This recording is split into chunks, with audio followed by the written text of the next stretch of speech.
Hello, and welcome to the Real American Revolution, a multimedia program to discuss with noted authors and historians what really happened before, during, and after America's War for Independence. My name is Randy Flood, and today my guest is historian Glenn Williams. Glenn F. Williams is a retired Army officer who entered public history as a second career. He recently retired from federal civilian service as senior historian at the U.S. Army Center of Military History at Fort McNair in Washington, D.C. A specialist in the history of colonial America and the Revolutionary War, Glenn continues to research and write, present lectures, lead tours of historic sites and battlefields for general audiences, and facilitate staff ride exercises for military leaders. He earned his doctorate in history from the University of Maryland. Glenn's books include Dunmore's War, The Last Conflict of America's Colonial Era, The Year of the Hangman, George Washington's campaign against the Iroquois, which we're going to be talking about today, Opening Shots in the Colonies, 1775 to 1776, which he co-authored with Jonathan Bratton, and as a contributing author of the 10 key campaigns of the American Revolution, where Glenn writes the first chapter, Campaign 1, entitled Let It Begin Here. So, Glenn, welcome to the Real American Revolution. We're delighted to have you. Thanks for having me, Randy. I'm glad to be here. Let's talk about the Year of the Hangman. Glenn, what led you to write the Year of the Hangman? Okay, when I was with the American Battlefield Protection Program, the National Park Service, we were working on a study that would lead to the report to Congress on the state of historic preservation of sites associated with the Revolutionary War and War of 1812. One of the first assignments that my boss gave me was to do a little more research on the Upper Allegheny campaign and the Wyoming massacre. And I not only found these fascinating, I'd heard about Wyoming before, had not heard about the Upper Allegheny expedition at all. But the more I delved into the primary sources, particularly, the more I found out that were not only interesting stories, but they were connected. And one thing led to another. And eventually I was assigned to look into some of the incidents in what was later called the Sullivan expedition. And all these put together, I said, this would make a great story that I don't think has ever been written. And usually when I write a book, it begins with research on something I want to find out more about. That's great. Well, how did you come up with the title Year of the Hangman? That seems like an odd title to begin a book. It is a very odd title. Blame my publisher, West Home Publishing. They thought that somebody would see that on the shelf at a Barnes and Noble or wherever and be more drawn to that than the working title I had, which was Not Overrun but Destroy. And it was the title of one of my chapters because I saw it as a prelude to what I really wanted to talk about. But what I told my publisher, okay, now I got to go back and write 3 new chapters because most of my book takes place in 1778 and 79, and the Year of the Hangman was 77. So I have to develop what happened before a little more. And it's brought a lot of confusion. I had one guy that was going to write a review of the book. In fact, wrote a review of the book as if it were about the Battle of Saratoga. And it's not. Yeah. Usually when I give a talk at a lecture or something, usually the first question I have is, why did you call it that? I said, Yeah. yeah, ask Bruce Franklin at West Home Publishing. All right. Well, to begin with, how or why did the Six Nations of the Iroquois choose to get involved in the Revolutionary War? How did that come about?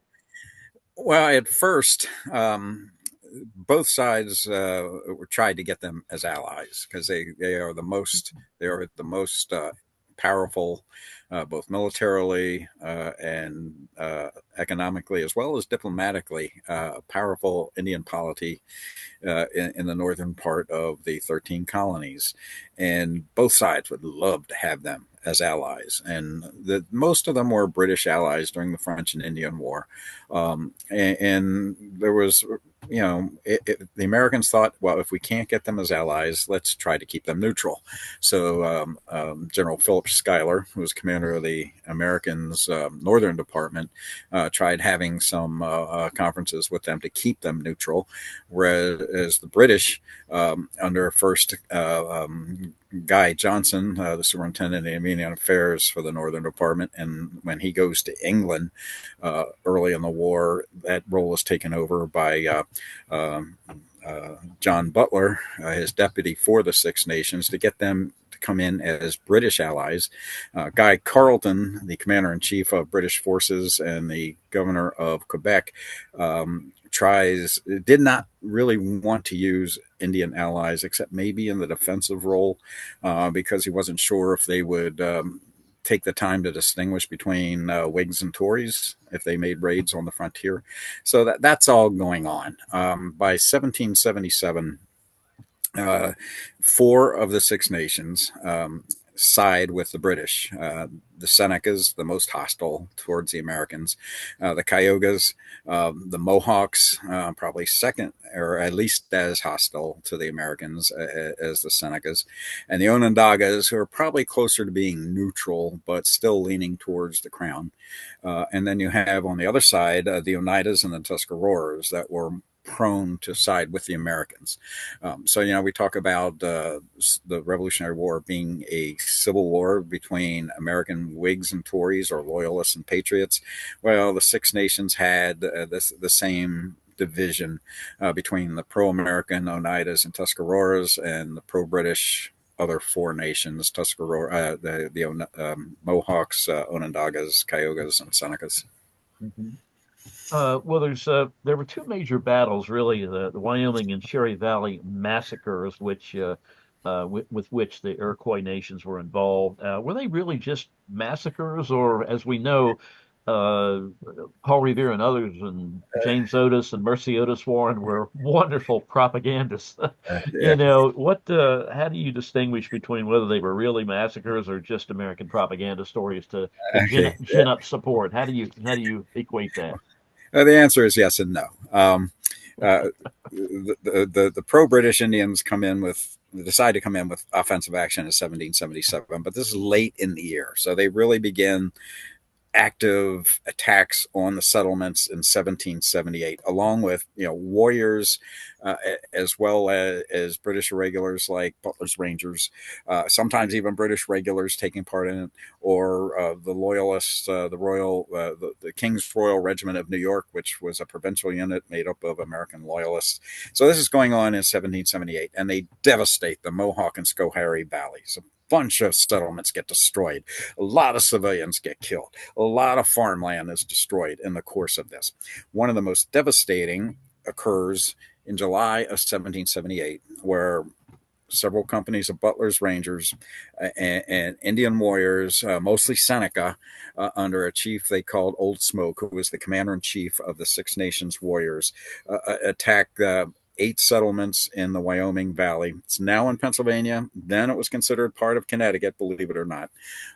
And on one battle occurs, one large battle, or a couple of smaller skirmishes that lead up to it.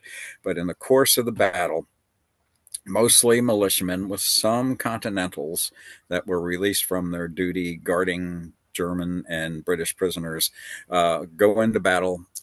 It's devastating for the Americans. They lose the battle. And as a result of the battle, John Butler, writing back to his superiors, a British officer at Fort Niagara called Colonel Bolton, writes that the Indians and Rangers took 6 prisoners and 285 scalps. The story goes that as men surrendered on the battlefield, they were tomahawked and scalped where they fell. Some survivors make it back to a fortification called 40 Fort on July 4th of all days, 1778. The commander of the militia that are defending the 8 settlements signs a capitulation. British or Colonel Butler and Major Butler at the time promises that the houses will remain intact. They will leave the civilian farms alone as long as the Patriots leave the Tories alone that are living in the area, and they do not release any of the prisoners they have, by the way. And so the Americans lay down their arms. The British are allowed to destroy their forts, British and Indians, and the ink isn't even dry on the capitulation document before the provincial rangers and Indians are start to destroy the houses and barns and stockpiled crops and cattle of the settlers, so they're left without their homes. And a lot of the settlers, they say, the great runaway. They head to other parts of the colonies. It's picked up on by some papers that say Americans were locked into barns and set on fire, but that's not true. Even can I think of his first name? Sherman, one of the signers of the Declaration of Independence from Connecticut, writes back to Governor Trumbull, says he thinks the reports in the papers are much beyond the truth. I would say it's a massacre in that the soldiers that surrendered during the battle are killed. It's not a massacre in that there was wholesale killing of the civilians. Okay, that's one thing. That's Right. July 1778. Let's fast forward to November of 1778. British regulars, Butler's Rangers, pro-British Iroquois Indians attack the settlement of Cherry Valley in New York in November. Most of the soldiers make it into the fort. However, the civilians, the Indians and Rangers, not able to breach the fort, start attacking the houses around it, killing and taking civilians prisoners. Yes, Cherry Valley is definitely a massacre. There was some mercy shown. Joseph Brant, as a matter of fact, leading a band of Mohawk warriors and white loyalists, take some, in case some of the white guys, in former neighbors prisoner or captive, to keep them from getting killed. Later on, some of the justices of the peace said, well, their prisoners were mostly loyalists anyway, so they were just protecting them from their Seneca allies. And they tried to arrange a prisoner exchange later on.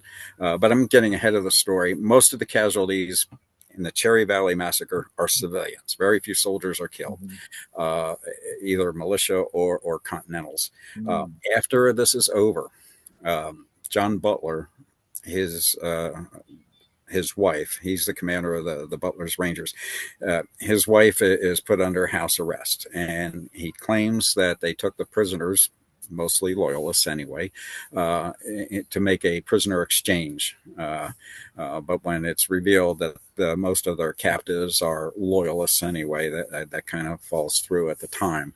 But again, yes, the houses are destroyed, foodstuffs are destroyed, and so forth. So the army has to send in provisions, has to send in rations to feed the surviving civilians, as well as the soldiers that survived the battle. So yes, I would consider the Cherry Valley, that was a massacre. Okay. Well, these battles are occurring really on the edge of the frontier or in the frontier itself, and I know it's becoming alarming to General Washington, who's engaged obviously in multiple facets of what's going on in the East against the British. Uh, how did it evolve that Washington ordered this or came up with this idea of the Sullivan expedition, as they call Okay. A lot of the governors of the states that had frontier districts were calling for something to be done. Generally, Washington thought that defense of the frontier was the province of the militia. That was their job. But it is affecting the war effort. With attacks on the frontier, you have young men that might be able to volunteer to serve in the Continental Army are not going to leave home, so they're going to stay in the militia to defend their homes. The militia is going to be less willing to march to reinforce the Continental Army farther east. And of course, logistically, we're talking about farms that produce food for Army rations as well as the market. So it's a real dilemma for Washington. There are some counterattacks that go on after the Wyoming massacre. There is one expedition of Continentals that leaves the ruins of the Wyoming Valley and marches to Tioga and raids Indian towns there. And then from the Schoharie Valley, some Continentals and militia attack Brant's two headquarters at Onondaga, and I forget the name of the other one offhand. But Unadilla is the other one. But they're really more moral victories than real victories. And the governors and the Congress is asking Washington to do something. He tries to mount an offensive late 1778, but it's too late in the season. 1779, they think, okay, we're going to do it. He positions some Continental units in these vulnerable areas. But when it comes down to the spring, when they're going to launch an offensive, they decide to send a large attack against the Six Nations to scourge them or punish them for taking the side of the British, to punish them for being British allies, a reprisal for the raids they've conducted, numerous raids on the frontier, particularly in the Mohawk and Schoharie valleys, and down the Susquehanna Valley as well. So that's what it comes down to. At first, General Gates, because he is the favored general officer among many members of Congress, has to be offered the command first, but he declines. The one that Washington wanted to command is General John Sullivan. So he's given command. And he's given a set of instructions that it pretty much says, destroy their towns and cornfields, do them as much damage as you can, take as many prisoners, both male and female, as possible. This comes into some criticism by some historians of why he says that, but it's to exchange them for all the captives that the Indians and Rangers have been taking in their raids. So that's to exchange prisoners that way, civilian prisoners instead of soldiers, and to do them as much harm as you can for the season. It's not to be an be all end all attack. They knew it was only going to be for one season, as only to destroy the Indians' ability to send raids that season, to give the frontier districts some breathing time after 2 years of devastating raids on them. Some people think, well, it didn't succeed because they didn't take Fort Niagara. Well, they were never ordered to take Fort Niagara. The limited advance was always Chenuzio, the upper Seneca Castle in the Six Nations territory. Mm-hmm. Who were some of the other people that were picked along with Sullivan? He had some additional commanders working with him. Yeah. Who were they? And tell us also a little bit about Sullivan. What was his background, and why was he chosen by Washington? Well, let's do Sullivan first. He had been a member of the Continental Congress, a longtime member of the New Hampshire militia, had been in the French and Indian War, but as a militiaman. And he's one of the senior officers, a two-star. He was at the Battle of Long Island. He also commanded the troops that were part of the invasion of Canada for a while, not the entire time, but part of it. He commands one of the wings of Washington's counterattack at Trenton. He's in the Battle of Princeton as well. He is in command of the American forces in the Battle of Rhode Island, even though it did not end the way that was envisioned. They were looking to take back Newport. He causes some controversy with our French allies. The first time the French are going to cooperate with us in something under Admiral D'Estaing. D'Estaing, well, the way Sullivan saw it, pulls out and left him by himself. So he writes some pretty scathing criticisms of D'Estaing. Some of the other commanders that are involved. The next senior officer is a Brigadier General James Clinton, New York, commander of the New York Brigade. For a while, he is the commander of the Continental Forces in that part of the Northern Department. You have General William Maxwell, who commands the New Jersey Brigade. Let me see who else. Enoch Poor commands the New Hampshire Brigade.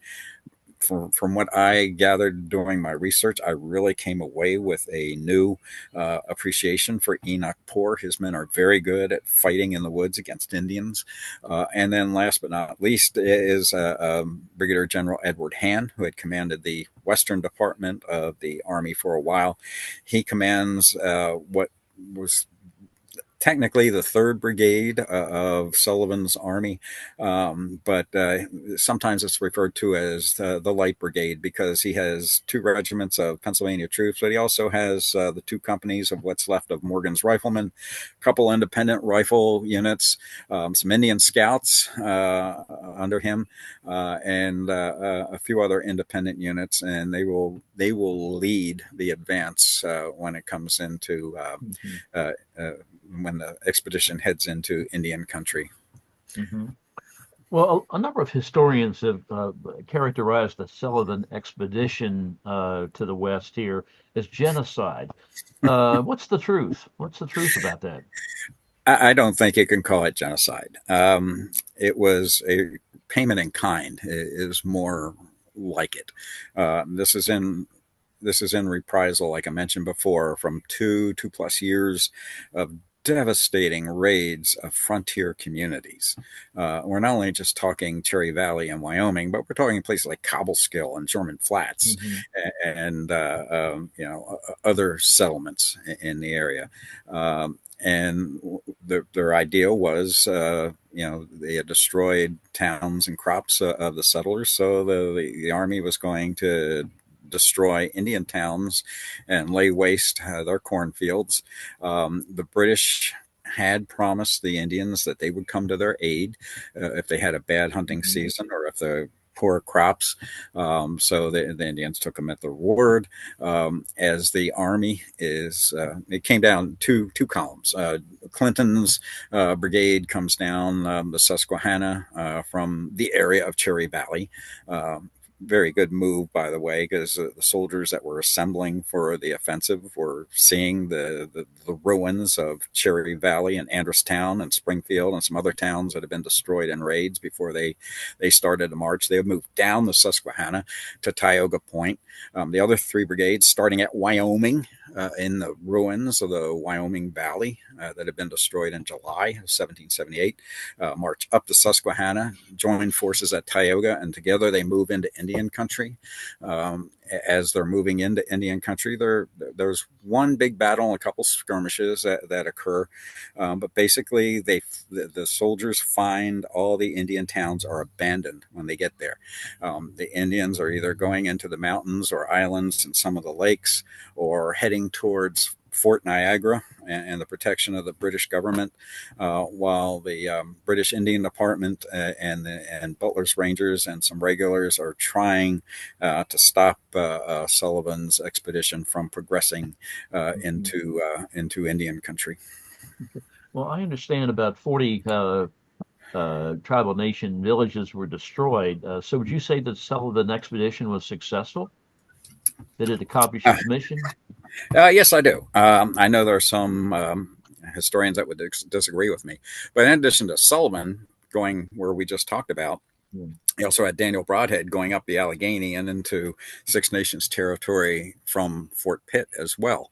And yes, it was successful. And let me explain why. Although they are destroying towns and cornfields, they're not killing civilians. Mm-hmm. And as the civilians retreat, either go into the hills or to Fort Niagara, then they become a burden on the British government to feed them and house them and shelter them. Mm-hmm. In fact, the British commander in Canada, Frederick Haldeman, tells Colonel Bolton at Niagara, they can't possibly, the Indians can't possibly think we can feed them all there because it's at the very end, almost the very end of a very long and tenuous British Army supply line.